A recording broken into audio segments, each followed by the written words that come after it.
tudo aí, se acaba. Volta aqui os pedaços.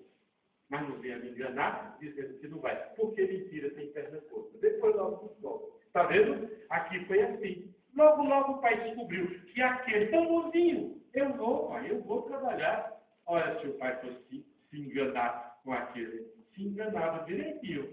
O outro não, afobado. Não tem jeito de afobado, né? Tem gente que a gente fala e quando a gente nem a gente termina de falar, já está zangado. Já está. Tem gente que diz não, não sabe nem o que é que está dizendo, mas já diz não. A profissão dele é dizer não a tudo. Não é assim? Pois é. Mas eu gosto desse pessoal. Por isso que vai dizer que as prostitutas procedem, que os publicanos vão ter prioridade, porque aqueles que têm uma carinha de santo, que se diz e que se considera muito certinho, são esses que fazem as maiores farrapadas e as maiores safadezas do mundo.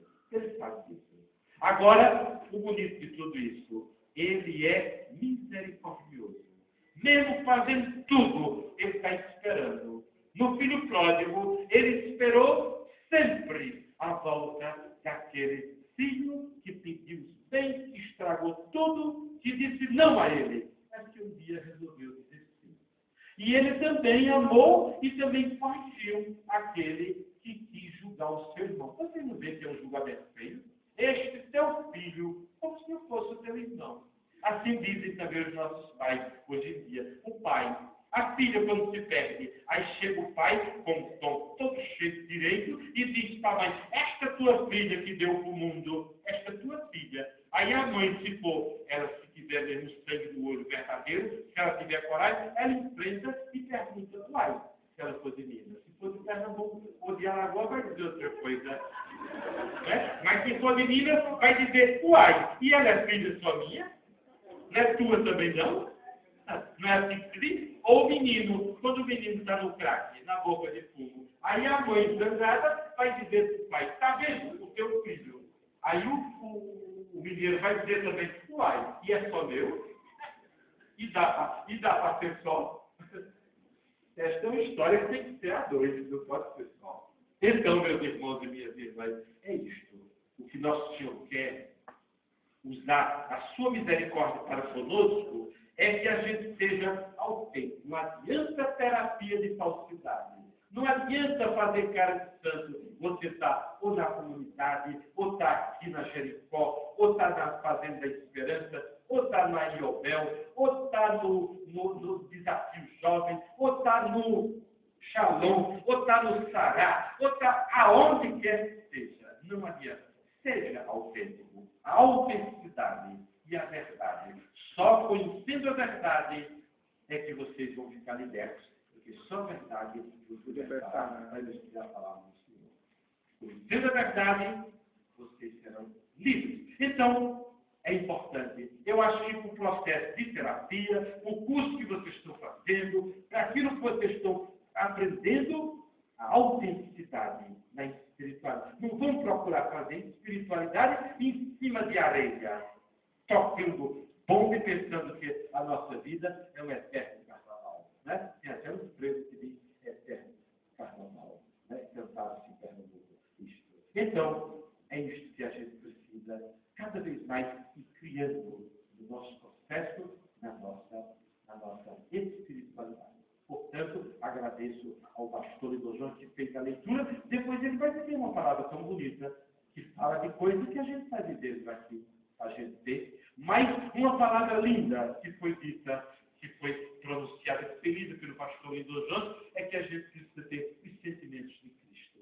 A gente precisa dizer, no nosso coração, ter os mesmos sentimentos de nosso Senhor Jesus Cristo. Aí entra a bondade, aí entra a misericórdia. Tem uma música que diz assim, não tem criança aqui, é só gente adulta, não é isso? É interessante, o curso é só para adultos, né? Mas diz, um dia uma criança me parou, olhou nos meus olhos a sorrir, caneta e papel na sua mão, tarefa escolar para cumprir, e perguntou no meio de sorrir, porque é preciso para que é mesmo. Amar como como Jesus, sonhar como Jesus, viver como Jesus,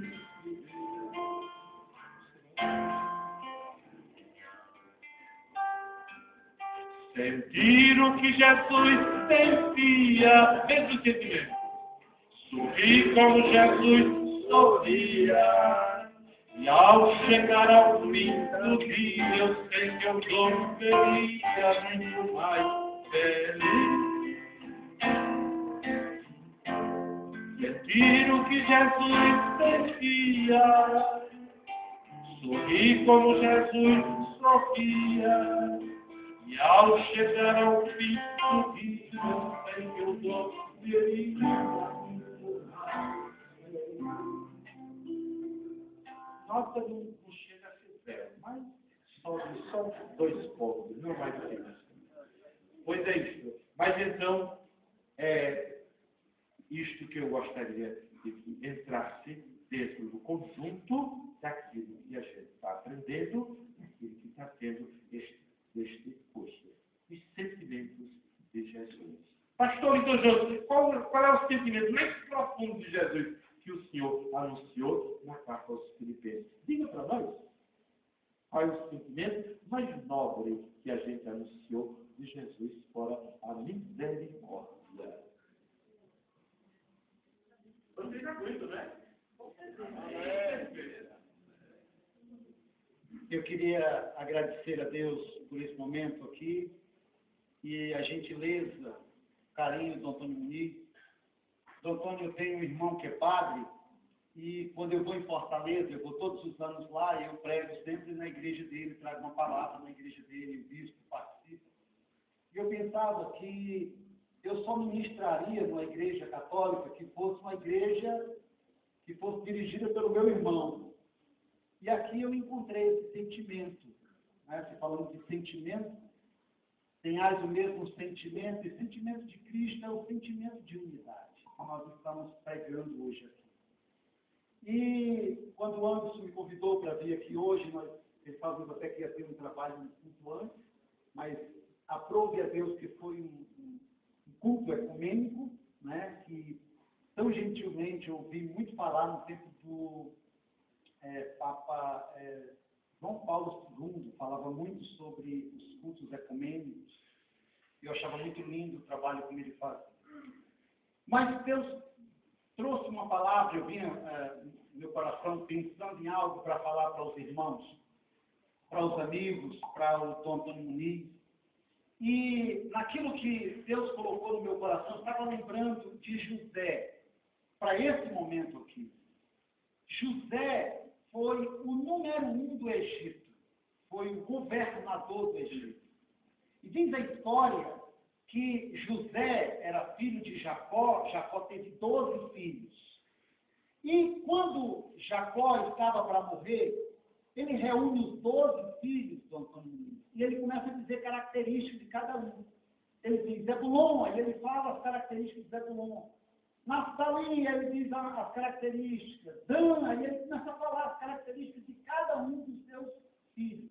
Aí ele chega em José. Aí ele diz assim, José é um ramo frutífero junto à fonte. Seus ramos correm sobre os muros. E ele diz características fundamentais que a gente encontra nesse curso aqui. A primeira, ele diz assim, ramo frutífero e ramo frutífero junto à fonte. Hoje aqui, esse culto, essa missa, essa reunião espiritual, tem a missão de nos aproximar da fonte, desse sentimento que o Senhor Jesus pregou em nosso coração. Se nós não tivermos esse sentimento, é só uma lata batendo, seca, sem nada, sem vida. Mas se houver sentimento, não, essa reunião não é apenas uma reunião solene, mas é algo que agrada o coração do Pai. Quantos estão entendendo isso? Estão entendendo isso? Legal. Então, está junto à fonte. E essa coisa de estar junto à fonte é estar junto a Jesus. Porque junto a Ele, nós somos muito mais fortes, muito mais capazes. junto a ele nós somos imbatíveis. Aí ele diz que José é um ramo frutífero junto à fonte, e os seus ramos correm por sobre o mundo. E eu estava lembrando, que quando eu era criança, a minha mãe criava um pé de... Ela tinha lá um pé de maracujá, e quando ela queria maracujá, ela ia lá no vizinho pedir. Porque o maracujá crescia lá no nosso quintal, mas dava fruto do lado do vizinho. Aí ela ia lá no vizinho, batia na porta e dizia, olha, dá para me dar um maracujá aí, que o maracujá estava dando fruto do outro lado do mundo. Né? E aí nós aprendemos que hoje aqui, essa frutificação, ela independe do nosso pessoal, que ela transpassa as barreiras circunstanciais, que ela pode dar fruto além daquilo que nós entendemos que pode dar. Lá do outro lado do muro, o que é do outro lado do muro? É do outro lado do nosso preconceito, do outro lado daquilo que nós entendemos ser. Deus só pode agir se o padre Valfran lê a palavra. Deus só pode agir se o pastor ministrar a palavra. Deus só pode agir se houver aquela irmã, aquele irmão, aquele missionário. Deus pode usar cada um de nós. E esse é o princípio em Deus. Os nossos frutos, eles transpassam as barreiras circunstanciais. E José tinha tudo para ser um derrotado. Tinha tudo para viver deprimido, angustiado. Ele foi desprezado pelos irmãos. Ele foi jogado numa cova e ali foi esquecido. Ele tinha tudo para viver com amargura. E há exemplo de muitos aqui que têm todos os motivos do mundo para viver em amargura, em tristeza. Eu quero dizer uma verdade hoje aqui e agradecer profundamente a Deus pela oportunidade de dizer isso a vocês. Vocês podem sim dar fruto por entre os muros, além das circunstâncias, além das barreiras do preconceito, além das barreiras das angústias, da tristeza, das decepções, além das barreiras do desprezo. Vocês podem dar fruto do outro lado dos muros. Isso é fantástico, porque hoje eu estou aqui e Deus me deu o privilégio de estar aqui dando fruto do outro lado dos muros. Estar hoje aqui é um prazer enorme, porque eu sei que o nosso Senhor Jesus está nesse lugar. Amém? Então,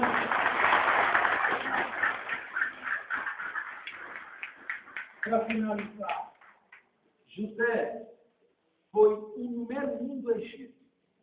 Faraó disse assim, esse daqui vai ser Zafinat Paneah, que significa Deus no meio dos homens. Ele foi extraordinário. Ele esperou o tempo certo. Está aqui hoje, fazendo esse curso de conselheiros terapêuticos. É esperar em Deus para, no tempo certo, você possa produzir muito. Deus abençoe a todos vocês. Palavra do Senhor. Graças a Deus.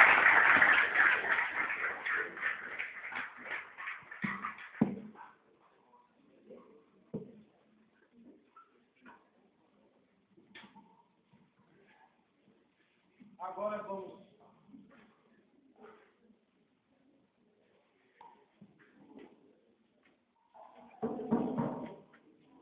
fazer os nossos pedidos. E vamos pedir a quem pode nos atender. Este sim não decepciona. Este sim